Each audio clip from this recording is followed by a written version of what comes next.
जय श्री कृष्णा। राधे राधे भक्तों। तो भक्तों, हमारे लड्डू गोपाल की कृपा से कोई भी अनभिज्ञ नहीं है।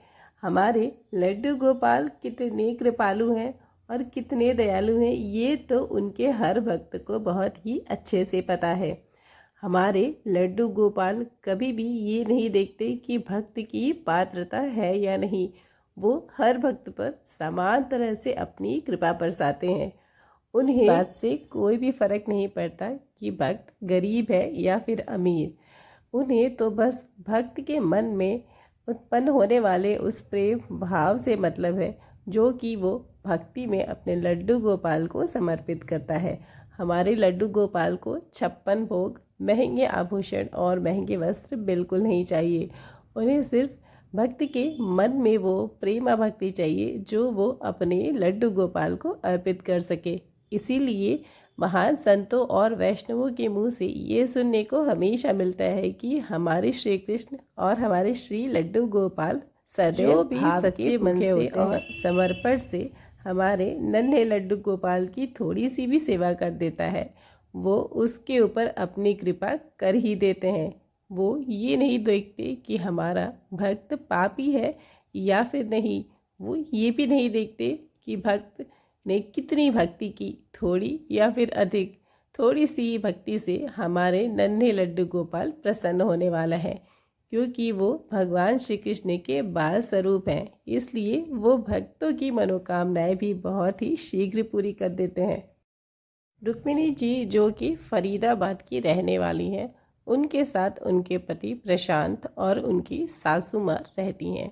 रुक्मिणी जी विवाह के बाद ही लड्डू गोपाल की सेवा करना शुरू कर दी थी, क्योंकि जब वे विवाह के पश्चात अपने ससुराल आईं तो वहाँ पे उनकी सास बहुत ही विधि विधान से और भावपूर्ण भक्ति के साथ लड्डू गोपाल की सेवा किया करती थी।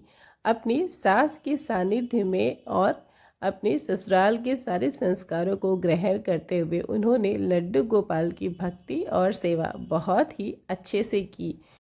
रुक्मिणी जी के विवाह के 8 साल के बाद उनकी सास का गंभीर बीमारी की वजह से निधन हो गया।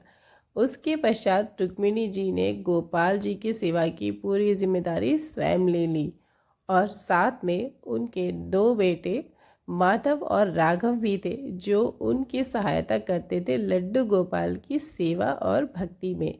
उनके घर का माहौल बहुत ही ज़्यादा सांस्कृतिक और भक्तिमय था, क्योंकि सारे मिलकर लड्डू गोपाल की सेवा और भक्ति किया करते थे। उनकी दिनचर्या सुबह 4 बजे से शुरू होती और शाम के 8 बजे लड्डू गोपाल की शयन क्रिया के बाद समाप्त होती।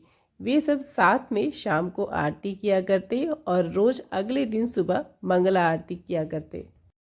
रुक्मिणी जी के पति प्रशांत जी एक सरकारी कर्मचारी थे और उनका परिवार बहुत ही संपन्न परिवार था। साथ में लड्डू गोपाल की कृपा उनके पूरे परिवार पर बनी हुई थी। रुक्मिणी जी के 2 बेटे राघव और माधव, जिसमें से राघव बड़ा था और माधव छोटा था।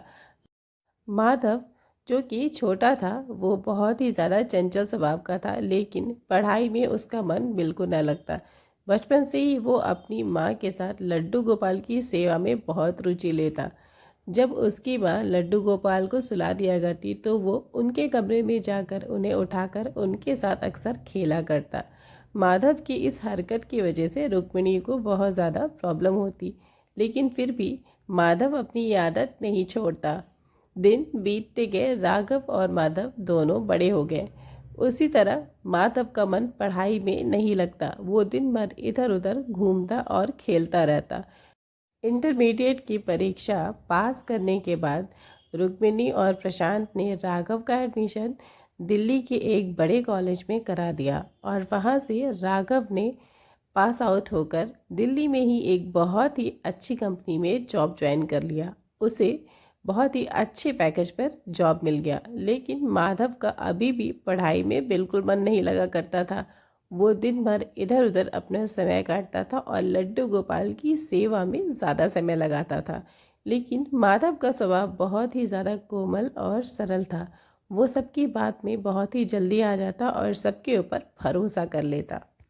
राघव की सफलता से रुक्मिणी और उसके पति प्रशांत दोनों बहुत ज़्यादा खुश थे, लेकिन माधव उतना ही ज़्यादा उदास रहने लगा था क्योंकि राघव को देखकर उसके मन में हीन भावना आने लगी थी। उसे ऐसा महसूस होने लगा था मानो वो किसी भी काबिल नहीं है। उसे कहीं न कहीं इस बात का पश्चाताप होने लगा था कि काश उसने भी समय रहते अच्छे से पढ़ाई की होती।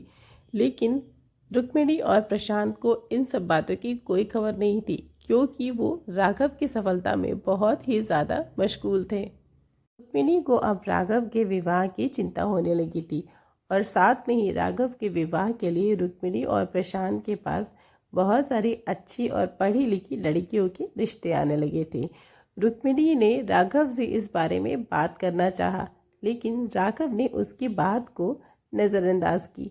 एक दिन रुक्मिणी ने राघव के साथ बैठकर बात की और राघव से बोला कि बेटा, तुमने अपने विवाह के बारे में क्या सोचा है, क्योंकि मैंने तुम्हारे लिए एक लड़की को पसंद किया है।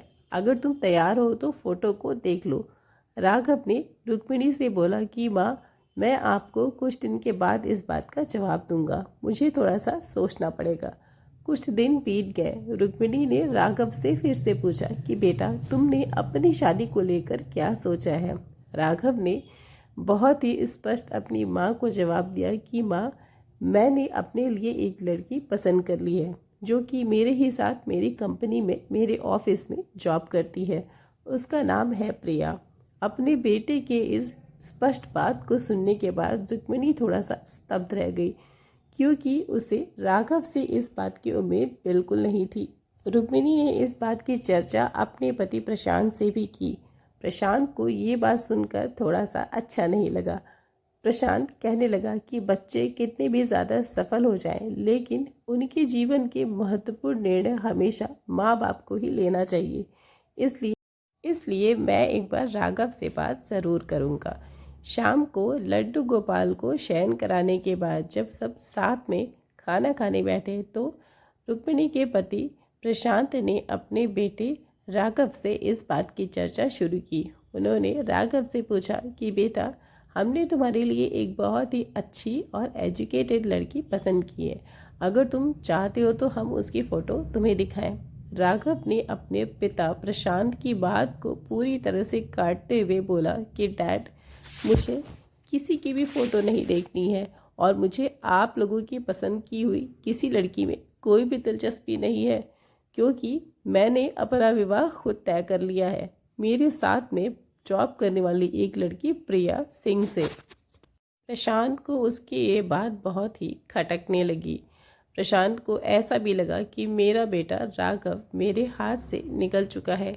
उसे बहुत ही दुख और निराशा हुई। खाना खाने के बाद वे सब अपने कमरे में वापस चले गए। वहाँ जाकर प्रशांत ने अपनी पत्नी रुक्मिणी से बोला कि रुक्मिणी, हमारा बेटा अब बड़ा हो गया है और उसे हमारी कोई ज़रूरत नहीं है, इसलिए अपना फैसला उसके ऊपर थोपने से पहले हमें 100 बार सोचना चाहिए। रुक्मिणी ने अपने पति से बोला कि शायद आप सही कह रहे हैं, हमें उसका फैसला मान लेना चाहिए। आखिर शादी तो उसे ही करनी है और बहू के साथ तो उसे ही रहना है, हमें रहना ही कहाँ है अपनी बहू के साथ। रुक्मिणी और प्रशांत ने आपस में इस बात को डिस्कस करते हुए ये निर्णय लिया कि हम राघव की हाँ में हाँ मिलाने के लिए तैयार हैं और राघव के फैसले के लिए हम भी तैयार हैं। हमें वो लड़की पसंद है जिससे राघव शादी करना चाहता है। अगले दिन रुक्मिणी और प्रशांत ने राघव से ये सारी बातें बताई कि बेटा, तुम्हें जो लड़की पसंद है तुम उससे शादी कर सकते हो, हमें इस बात से कोई भी आपत्ति नहीं है। राघव ये बात सुनकर अपनी माँ से बोला कि अच्छी बात है माँ, वैसे भी मुझे किसी की हाँ या ना से कोई फ़र्क नहीं पड़ता। मैंने प्रिया से शादी करने के लिए फ़ैसला बहुत पहले ही कर लिया है।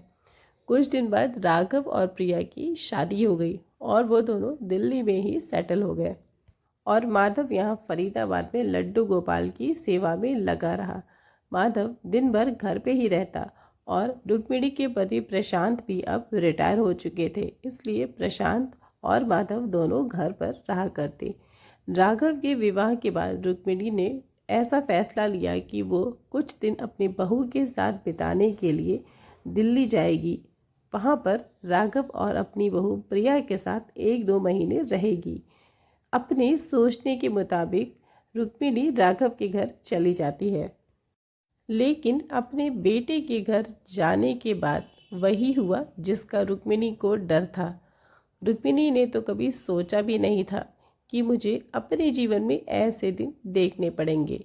वहाँ जाने के बाद उसकी बहू प्रिया ने उसके साथ बहुत ही ज़्यादा दुर्व्यवहार किया। वो रुक्मिणी से तुम करके बातें करती थी और उसे कभी भी सम्मान नहीं देती थी। रुक्मिणी को उसके घर जाकर घर का सारा काम करना पड़ता था। उसकी बहू प्रिया ने घर की सारी नौकरानियों को छुट्टी दे दी। रुक्मिणी अपने बेटे और बहू के लिए रोज़ खाना बनाती, घर में झाड़ू पोछा लगाती, उसके बाद उन दोनों के गंदे कपड़े भी धुला करती। रुक्मिणी उन दोनों की सेवा करते करते थक गई थी और उसे अपने लड्डू गोपाल की भी बहुत ज़्यादा याद आ रही थी। राघव के घर रुक्मिणी को खाने में बहुत ही ज़्यादा समस्या होती, क्योंकि वे सब आए दिन नॉनवेज खाया करते और रुक्मिणी तो लहसुन प्याज भी नहीं खाती। इसलिए राघव के घर पे उसे खाने में बहुत ही ज़्यादा समस्या होने लगी थी और उसे घर का सारा काम भी करना पड़ता था। रुक्मिणी बहुत ही ज़्यादा बीमार और कमज़ोर हो गई थी। एक दिन उसने अपने पति प्रशांत को फ़ोन किया और उनसे बोला कि मैं वापस फरीदाबाद आप दोनों के पास आना चाहती हूँ, क्योंकि राघव और उसकी बीवी के व्यवहार से मैं बहुत ज़्यादा दुखी हूँ और मेरी तबीयत भी अब ठीक नहीं है। मुझे यहाँ रहना हो तो मुझे बहुत ज़्यादा काम करना पड़ेगा, लेकिन अब मेरे शरीर में बिल्कुल भी ताकत नहीं है कि मैं काम कर सकूँ। प्रशांत ने तुरंत रुक्मिणी को वहाँ से वापस आने के लिए बोला और वो वापस अपने घर फरीदाबाद आ गई। घर आई तो उसके पति प्रशांत ने और उसके बेटे माधव ने तो उसे पहचाना ही नहीं, क्योंकि उसका शरीर बिल्कुल गल चुका था। उसने बहुत दिनों से ठीक से खाना भी नहीं खाया था और वो बहुत ही ज़्यादा बीमार थी। वापस आने के बाद उसके बेटे माधव ने उसे डॉक्टर के पास चेकअप के लिए ले गया। वहाँ पर डॉक्टर ने रुक्मिणी के बहुत सारे टेस्ट और पेट का अल्ट्रासाउंड भी कराने को कहा। माधव ने रुक्मिणी के सारे टेस्ट कराए और साथ में अल्ट्रासाउंड भी कराया। रुक्मिणी अपने बेटे माधव के साथ सारे रिपोर्ट्स को दिखाने के लिए गई। उसके बाद डॉक्टर ने जो बताया वो सुन के तो रुक्मिणी के पैरों तले ज़मीन खिसक गई। डॉक्टर ने बोला कि आपको 4th स्टेज का स्टमक कैंसर है। रुक्मिणी के पेट में कैंसर हो गया था। ये सुनकर रुक्मिणी के तो होश उड़ गए। वो अपने बेटे माधव की तरफ देखने लगी और उसकी आंखों में आंसू आ गए। रिपोर्ट दिखाने के बाद माधव और रुक्मिणी दोनों घर गए। वहाँ जाकर वो अपने पति के पास खूब रोई और उसने अपने पति से बोला, भगवान ने मुझे किस बात की सज़ा दी है। मैंने तो जीवन भर लड्डू गोपाल की निश्चल भाव से सेवा भक्ति की है, लेकिन लड्डू गोपाल ने मुझे ये बीमारी क्यों दी, मुझसे मेरा जीवन क्यों छीनना चाहते हैं। ये सब सुन के प्रशांत और माधव भी बहुत रोए। रुक्मिणी के पास समय बहुत कम था, लेकिन उसी समय माधव और प्रशांत रुक्मिणी के इलाज में पूरी तरह से लग गए। लेकिन रुक्मिणी 1 महीने से ज़्यादा नहीं जी सकी। 1 महीने के बाद उसका देहांत हो गया और उसका बेटा माधव बिल्कुल अकेला रह गया। रुक्मिणी के पति प्रशांत ने माधव का विवाह गांव की एक कम पढ़ी लिखी लड़की से कर दिया, क्योंकि प्रशांत को ऐसा लगने लगा था कि उसकी माँ के नहीं होने के बाद माधव बिल्कुल अकेला हो जाएगा और उसकी देख रेख करने के लिए भी कोई नहीं था। इसलिए प्रशांत ने माधव का विवाह एक बहुत ही साधारण लड़की से कर दिया, जो कि कम पढ़ी लिखी थी, लेकिन उसके संस्कार और उसका स्वभाव व्यवहार बहुत ही अच्छा था। माधव और पूजा के विवाह के बाद माधव थोड़ा सा खुश रहने लगा, क्योंकि उसकी पत्नी पूजा का व्यवहार और स्वभाव बहुत ही अच्छा था। वो माधव का और अपने ससुर प्रशांत का भी पूरा ख्याल रखती थी और साथ में ही उसने लड्डू गोपाल की सेवा भक्ति को भी आते ही संभाल लिया था। जैसे रुक्मिणी अपने नन्हे लड्डू गोपाल की सेवा करती थी, ठीक वैसे ही पूजा भी लड्डू गोपाल की सेवा को माधव से बहुत ही जल्दी सीख गई थी और पूरे प्रेम भाव के साथ अपने लड्डू गोपाल की सेवा करने लगी थी। घर में रुक्मिणी की कमी धीरे धीरे पूरी होने लगी क्योंकि पूजा बहुत ही ज़्यादा संस्कारों वाली थी। इसलिए माधव से उसने अपने माँ के सारे संस्कार तुरंत ही सीख लिए। लेकिन उस घर में एक बहुत ही बड़ा भूचाल आने वाला था। राघव ने अपने माँ के निधन पर एक भी बार शोक नहीं जताया और न ही वो अपनी पत्नी प्रिया के साथ घर पे अपने माँ के अंतिम संस्कार में आया। माधव और प्रशांत दोनों बहुत ही ज़्यादा परेशान थे और उन्हें इस बात का बहुत दुख था कि राघव माँ के निधन पर घर भी नहीं आया। एक दिन जब प्रशांत बागीचे में टहल रहा था तो उसके फ़ोन पर राघव ने फ़ोन किया। राघव ने फ़ोन करते ही अपने पिता प्रशांत से बोला कि मुझे प्रॉपर्टी में हिस्सा चाहिए। प्रशांत ने उससे पूछा कि कैसा हिस्सा, अभी तो मैं ज़िंदा हूँ। राघव ने अपने पिता प्रशांत की बात का जवाब देते हुए उनसे बोला कि मुझे पता है कि आप ज़िंदा हैं, लेकिन फिर भी मुझे उन सारी प्रॉपर्टीज़ का बंटवारा करना है जिसमें आपका और माँ का नाम है। मुझे अपना हिस्सा चाहिए। इसके बाद मैं फरीदाबाद वापस कभी भी नहीं आऊँगा। अपने बेटे के मुंह से ये सारे अपशब्द सुनने के बाद प्रशांत का कलेजा कांप गया और उसने फ़ोन काट दिया। अपने बेटे की ये सारी बातें सुनने के बाद और अपने पत्नी के दूर चले जाने की वजह से प्रशांत बहुत ही ज़्यादा दुखी रहने लगा। वो दिन रात माधव और अपनी बहू पूजा की चिंता में डूबा रहता क्योंकि माधव अभी कोई भी काम नहीं कर रहा था और उसके पास कमाई का कोई भी ज़रिया नहीं था। इसलिए प्रशांत को माधव और उसके पत्नी की बहुत ही ज़्यादा चिंता थी। प्रशांत की तबीयत भी अब पहले से बहुत ही ज़्यादा बिगड़ने लगी थी। उसे दिल का दौरा भी पड़ा। उसके कुछ दिन बाद प्रशांत का भी निधन हो गया और माधव और पूजा बिल्कुल अकेले रह गए। इनके पास माँ और बाप दोनों ही नहीं थे।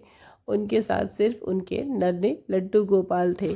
माधव अपनी माँ को याद करके अपनी पत्नी पूजा के सामने बहुत रोता था और अपनी माँ की बात उसे अक्सर बताया करता था। पूजा ने अपनी सास को तो नहीं देखा था, लेकिन अपने पति से उनकी बातों को सुनकर उनके बारे में हमेशा सोचा करती थी। वो नन्हे लड्डू गोपाल से यही कहती थी कि हे प्रभु, जितना भी तूफान आना था आ चुका। अब तुम ऐसा कुछ भी मत करना कि इस परिवार के किसी भी सदस्य पर कोई आ जाए। माँ और पिता के निधन के बाद माधव सड़क पर आ गया क्योंकि उसके पास ना ही कोई नौकरी थी और ना ही कमाई का कोई ज़रिया। पूजा भी बहुत कम पढ़ी लिखी थी जिसकी वजह से उसे भी कहीं नौकरी नहीं मिल रही थी। इधर राघव अपनी पत्नी प्रिया के साथ फरीदाबाद आया। उसे सारी प्रॉपर्टी का हिस्सा लेना था। घर आकर राघव ने अपने छोटे भाई माधव से बोला कि माधव, माँ और पापा की सारी प्रॉपर्टी का हिस्सेदार मैं हूँ क्योंकि तुमने कभी माँ की कोई सेवा नहीं की और न ही पिताजी के लिए कुछ किया। जो भी किया मैंने ही किया। माँ की बीमारी में भी जो पैसे लगे वो मैंने ही लगाया। माधव ये सब कुछ सुनकर चुपचाप खड़ा था क्योंकि उसके पास देने के लिए कोई भी जवाब नहीं था और उसकी पत्नी पूजा भी चुपचाप उसके साथ ये सब कुछ सुनती रही।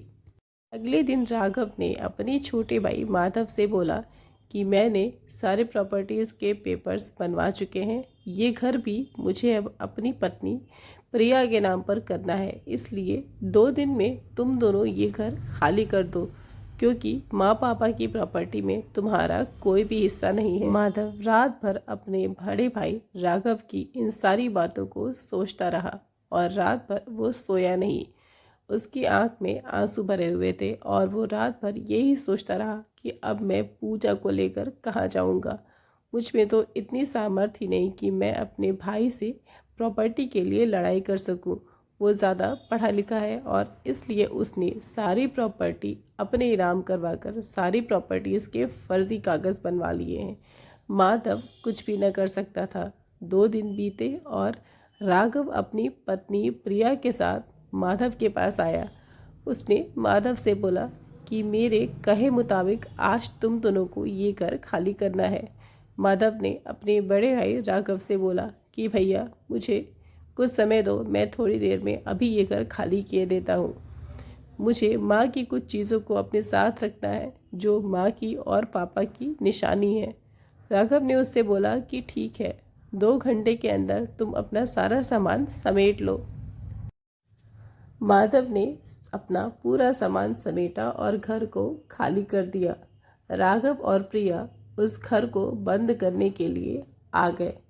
राघव ने अपने भाई माधव से बोला कि तुम्हें यहाँ से कुछ भी ले जाने की कोई ज़रूरत नहीं है। तुम्हें अगर ले ही जाना है तो सिर्फ इस लड्डू गोपाल को ले जाओ, क्योंकि इसकी सिवा हमें नहीं करनी, ना ही हमें इन लड्डू गोपाल में कोई भी आस्था है। माधव बहुत खुश हुआ और उसने खुशी से लड्डू गोपाल को अपनी गोद में उठा लिया। माधव ने अपने भाई राघव से बोला कि भैया ये माँ की आखिरी निशानी है और ये लड्डू गोपाल जिन्होंने बचपन से हमारा साथ दिया, अब हमारे साथ हमारे माँ और बाप बन के रहेंगे। इन्हें मैं कहीं भी नहीं छोड़ सकता। माधव और पूजा लड्डू गोपाल को लेकर घर से बाहर निकल पड़े। माधव के पास रहने के लिए कोई भी जगह, कोई भी आश्रय नहीं था। वो अपने दोस्तों से उधार लेकर एक किराए का कमरा लेकर अपनी पत्नी पूजा के साथ रहने लगा। लेकिन अब उसके पास खाने और जीवन का गुजारा करने के लिए एक भी रुपया नहीं था। माधव घर से निकला कोई छोटी मोटी नौकरी ढूंढने के लिए। वो बहुत दिनों तक नौकरी ढूंढता रहा, लेकिन अनपढ़ होने की वजह से उसे कोई भी नौकरी नहीं मिली। बहुत ही दिनों तक तलाशने और खोजने के बाद उसे एक छोटे स्कूल में चपरासी की नौकरी मिली। माधव और पूजा एक दूसरे को देखकर सोचने लगे कि क्या तुम्हें ये नौकरी करनी चाहिए। पूजा ने माधव को समझाया कि माधव अभी हमारे पास एक भी रुपया नहीं है, इसलिए इस नौकरी को छोड़ना सही नहीं है। तुम्हें जो भी काम मिल रहा है तुम उसे ज़रूर करो। माधव ने आव देखा न ताव और तुरंत ही उस चपरासी वाली नौकरी के लिए हाँ बोल दिया। वो अगले ही दिन से स्कूल में चपरासी की नौकरी के लिए जाने लगा। चूँकि माधव बहुत ही स्वच्छ हृदय का और सरल स्वभाव का व्यवहारिक लड़का था, इसलिए वो वहाँ पर सबको पसंद आने लगा। वो अच्छे परिवार का था, इसलिए कम पढ़ा लिखा होने की वजह से भी उसे वहाँ पर सब लोग बहुत सम्मान देते। और उधर राघव और प्रिया ने घर को खाली कराने के बाद उस घर को बेच दिया और बेचने के बाद उस पूरी रकम को लेकर वे दिल्ली चले गए। दिल्ली जाने के बाद वे पूरी तरह से भूल गए कि उनका कोई भाई भी है। माधव अपनी छोटी सी चपरासी की नौकरी को करते रहा और साथ में लड्डू गोपाल की सेवा को भी पूरे भाव से करता रहा, क्योंकि उसने बचपन से ही अपनी माँ रुक्मिणी के साथ लड्डू गोपाल की सेवा और पूजा की थी। इसलिए वो अभी भी उसी भाव से गोपाल जी की सेवा करता रहा। वो थोड़ा बहुत जो भी कमाता उसी से गोपाल जी के लिए वस्त्र लाता और जो भी खाता वो ही अपने गोपाल जी को भोग लगाता।